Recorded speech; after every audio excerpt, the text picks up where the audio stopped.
Parts of guns seized by police are sometimes making it back into the public's hands in an unusual way. Fox Files investigator Chris Hayes reveals the trail of how rogue arms are sometimes revived and make a whole new weapon.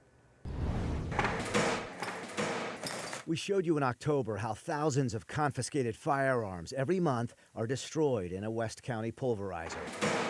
Each gun is inventoried by police and identified by type of crime. When the case is closed and the courts allow, some police departments dispose of the firearms using a private business called Gunbusters.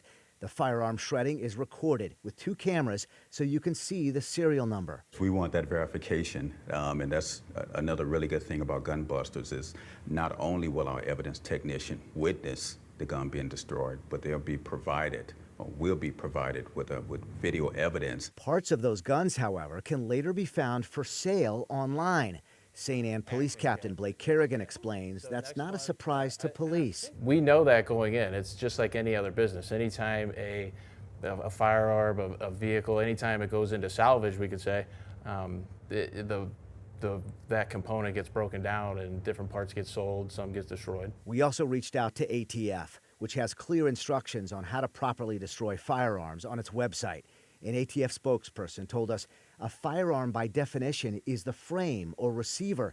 That's the part that holds the required markings. ATF added, with very few exceptions, firearm parts and accessories are not regulated under federal law.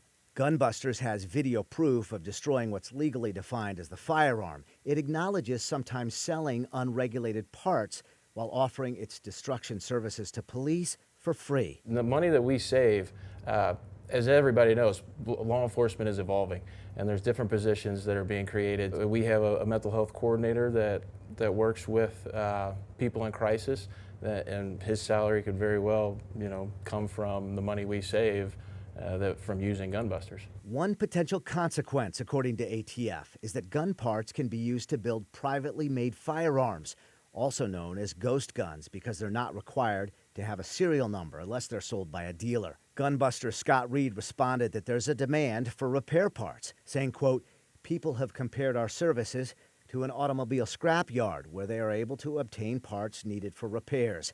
Captain Kerrigan offered a similar analogy regarding a car police might seize after a crime. It goes to salvage. If the owner does not pick it up, the tow yard takes possession of that vehicle and they can sell it for parts. It can get destroyed. I checked with 6 police departments, including St. Anne and Chesterfield, to see if any of them have reconsidered using this firearm destruction service.